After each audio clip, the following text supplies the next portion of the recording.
안녕하세요. 영끌족들이 이자 폭탄 때문에 집을 팔아야 되나 고민하고 있답니다. 그런데 아무리 주택담보대출 금리가 더 오른다 하더라도 영끌족들은 집을 팔기 어려울 겁니다. 되게 뻔한 얘기지만 그들이 팔고 싶어하는 가격과 부동산 시장에서 사고 싶어하는 사람들의 가격 차이가 너무 나기 때문인 거죠. 사실상 거래는 이루어질 수 없다라고 보는 게 좋겠다라는 겁니다. 그럼 어떻게 해야 됩니까? 영끌족들 이미 감당 안 되는 무리한 빚을 지고 샀는데 궁지에 몰리면 그들 보고 그러면 죽으라는 얘기냐, 이렇게 얘기할 수 있는 거잖아요. 근데 우리가 자산시장에서 특히나 돈 관련해서는 개개인의 판단에 따라서 흘러가는 겁니다. 개인이 무리하게 판단을 하든 되게 소심하게 결정을 하든 그건 다 개인의 몫이다 라는 거죠. 물론 저렇게 분위기를 몰아가고 되게 영끌족들을 만든 우리 사회, 그리고 그 관련 업계에 종사하는 사람들의 그 부추김과 권유, 꼬드김은 없었는지는 또 반성해 봐야 될 문제인 거죠. 저는 이제 개인적으로 문재인 정부 기간 동안 되게 잘못한 정책 중에 하나가 부동산 정책이라고 생각을 하는데, 그 중에서 국토부 실거래가 시스템을 뜯어고치지 않았던 것, 그리고 그 부동산 시장의 교란 행위들, 담합하고 사고 팔기하고 팔고 취소하고 이런 식으로 온갖 이제 불법적인 행동들을 많이 했던 것들에 대해서 제대로 된 수사를 하지 않았다는 것. 또한 그 전세자금 대출 사기, 그러니까 이제 청년들의 전세금을 먹고 배째라고 하는 그런 이들에게 종신형을 40년 50년을 때려야 되는데 그렇지 않고 손방망이 처벌하고 정관예우하게끔 해서 그렇게 사기친 사람들이 뻔뻔하게 세상에 얼굴 드러내밀고 비싼 고액의 변호사, 정관예우 변호사를 사서 법을 무력화시킨 그런 행위들을 단죄했어야 되는데 그걸 못했다라는 것에 대해서 되게 낙제점이 아니라 되게 최악이라고 이제 얘기하고 싶은 거죠.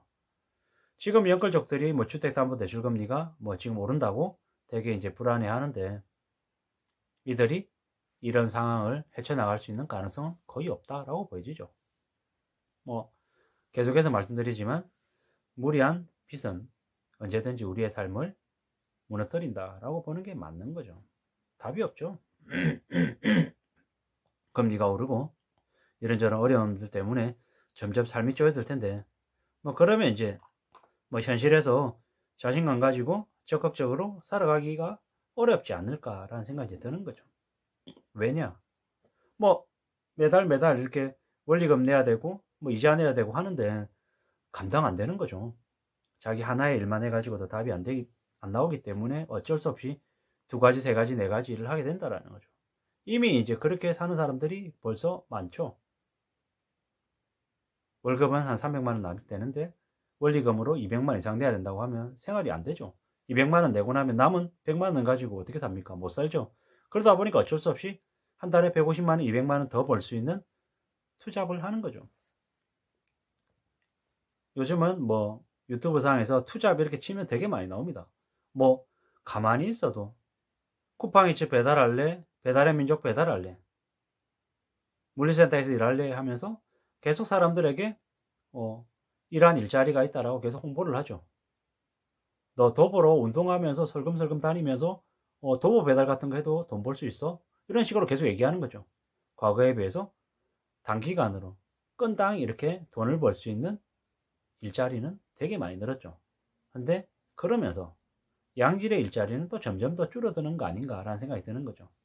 영끌족들이 감당 못할 빚 때문에 어쩔 수 없이 투잡, 쓰리잡에 내몰리는 현실, 이런 것들을 보면서 무슨 생각이 드냐면, 과거의 일본이 한 가정에 할머니, 할아버지 있고 아빠가 있고 엄마가 있고 아이들이 있는데 아빠가 혼자 벌어서 예를 들어서 1년에 1억을 벌었다고 쳐보자고요. 그래서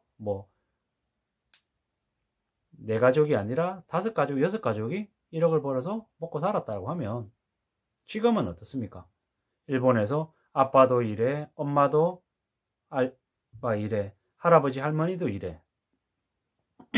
자녀들 중에서도 틈틈이 시간 내는데 시간 나면 아르바이트 해. 이렇게 해가지고 전부 다 가족 구성원들이 전부 다 짧은 시간이든 아니면 풀타임이든 다 뛰어서 한 1억 원 정도의 수입을 낸다라는 거죠. 그냥 겉으로 봤을 때는 저 가정의 1년 연간 수입은 비슷하네라고 하지만 속내를 까서 들어가 보면 가족들이 뿔뿔이 흩어져서 전부 다 노동시장에 이렇게 내몰려 있다라는 거죠. 일본이라고 한 나라 전체로 봤을 때는, 그리고 가정 전체로 봤을 때는 소득 구조에서 큰 차이가 없는 거죠.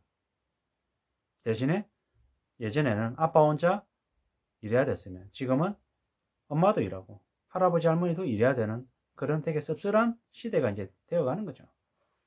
뭐 연끌했던 저 가정에서 남자 혼자 일해서 감당이 될까요? 어쩔 수 없이 맞벌이 해야겠죠. 그리고 또 맞벌이해서 또 무리하게 또 일을 하면 자녀 출산은요, 무자식으로 가든지 아니면 아이를 낳으면 한 명으로 끝내겠죠. 애를 2명 이상 기를 수 있다라는 그런 자신감이나 그런 의지가 가능할까요? 힘들죠. 힘든 거죠.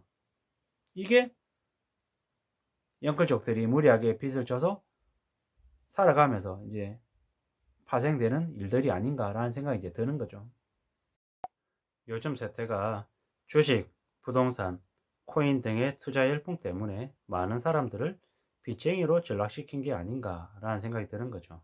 그 때문에 생활고를 겪고 알바를 해야 되고 투잡을 해야 되고 생활비가 부족해서 힘들어하는 이들이 적지 않다라는 거죠. 뭐 항상 우리가 살아가는 삶이 괜찮고 좋을 것 같지만 절대 그렇지 않다라는 거죠. 연끌해서 무리하게 빚을 지면 답이 없죠. 그러면 어쩔 수 없이 계속 추가로 일을 더 할 수밖에 없다라는 거죠. 일하지 않으면 먹고 살기 어렵다라고 봐야 되는 거죠. 그냥 되는 거 없다라는 거죠. 참 이게 현실이다라고 봐야 되는 거죠. 뭐 자신의 원래 직장에서 일을 하고 또 퇴근하고 와서 또 재빨리 두 번째 직장에서 빨리 또 일터로 뛰어들어서 또 일을 하는 사람들이 적지 않을 거라는 거죠.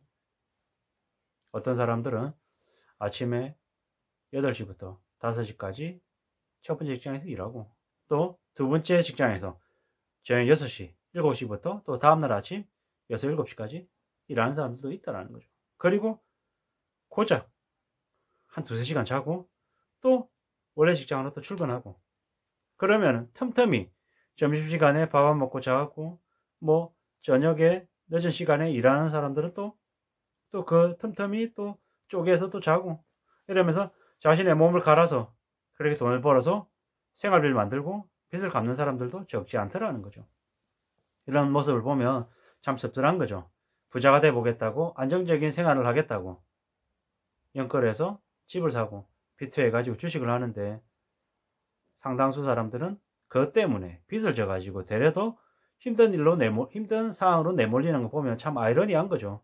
돈을 벌어가지고 경제적인 자유를 얻겠다고 그렇게 사는데, 그렇게 결정했는데, 투자했는데, 되려 경제적인 자유는커녕 더 궁핍하고 더 힘든 삶으로 내몰리는 걸 보면 참 씁쓸하죠.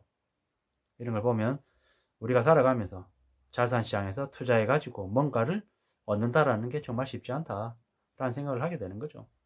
저런 걸 보면 차라리 그냥 아무런 투자하지 않고 그냥 자기 원래 직장에서 일하고 그냥 돈만 모으는 게 어쩌면 가장 안전하고 가장 빠른 지름길일지도 모른다라는 생각이 드는 거죠. 저도 마찬가지죠. 저도 직장 생활을 21년째 하고 있고 그전에도 월급을 받는 그런 기간들이 있었단 말이죠.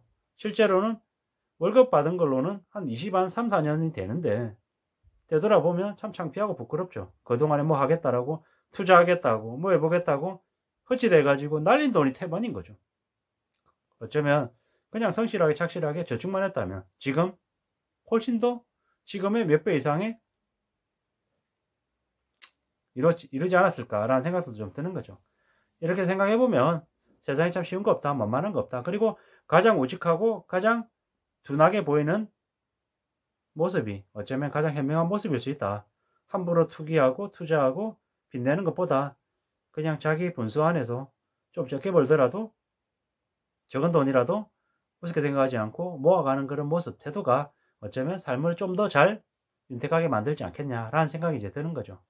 최근에 연끌족들이 이자 폭탄 때문에 힘들어한다라는 얘기가 있어서 그러한 뉴스를 보면서 든 생각들을 말씀드립니다. 아무쪼록 참고하시면 좋겠습니다. 고맙습니다.